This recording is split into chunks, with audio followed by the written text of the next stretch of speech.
Haleluya. Imana ihezagira umuntu wese ariko arakurikirana ino video. Ngomba kurekurana n'amajambo kubwawe no kubwanje kuko ugomba kwama wibuka igituma tubereyo ngaha kwisi. Ndakwibukije ko imbere yuko tuba abasore, abagabo cyangwa abagore cyangwa abakobwa, tubanje kuba abakristo kandi mu bijyanye n'ubukristo na sex ivugwamo. Ari muri iyo mission rero ari kintu cambere Yesu yaturungitse gukora twese. Ico yaturungitse niki? Matayo 28 igice cya 28 umurongo wa 18 uvuga ngo Yesu uyo ninde? Yesu arabegera arababwira ati jewe nahawe ububasha bwose mu ijuru no mu isi. Aje kutubwira yuko ububasha bwose abufise, bisigura ngo ivyo tuzohura navyo nivyo tuzobona byose abifise ko ububasha, ariko natumenyesheje ububasha bwiwe kugira ngo atwemeze ko tugomba kujya omolete, ariko ari kinagomba kutubwira inyuma kutumenyesha yuko yahawe ububasha bwose. Nuko nimugende muhindura amahanga yose abigishwa banje. Ico nico cambere atanguriye ko mubatiza mu izina rya Data wa twese n'iry'Umwana n'irya Mpemu Yera. Reka ndekane no kuvuga umubatizo, ariko avuga ngo nuko nimugende.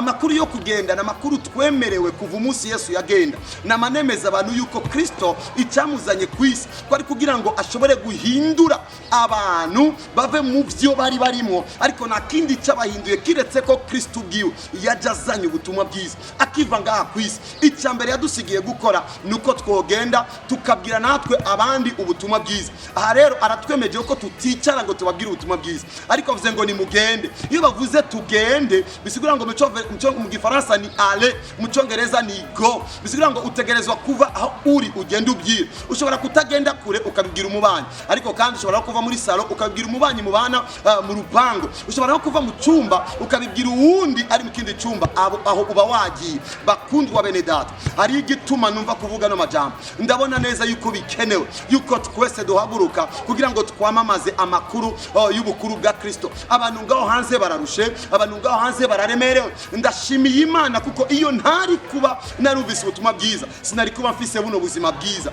Imana iragaheza gigwa rero ubuzima bwawe icuberenga kwisi nk'umukristo. Nariko ndakwibutsa yuko ubutumwa bwiza ariyo mission twahawe kugira ngo tugende duhindure abantu. Abo bantu nabo nta kindi tubagira, nitubahindura abigishwa ba Joshua, nitubahindura abigishwa bakanaka, ariko tubahindura abigishwa b'umwami wacu, kuko twebwe igituma tubayeho neza ni kubera ko twacitse abigishwa ba Kristo Yesu. Reka ndakwemeze yuko ibitangaza byose wabonye Petero akora, Paulo akora, zari inyungu z'ubutumwa bwiza bagiye bamamaza kwisi. Urashobora kubaho ubuzima bw'impinduka, ariko nimba uri kuremera gukorana n'Imana guhindura imitima y'abantu, sinari guhera ku kindi kiretse kino kintu kuko kirakomeye kuruta ibindi. Ego nivyo ushobora kuba ufise amasezerano akomeye, ariko menya yuko abandi kugira ngo bayashikeko bisaba yuko bayashikanwaho n'uyu Yesu Kristo.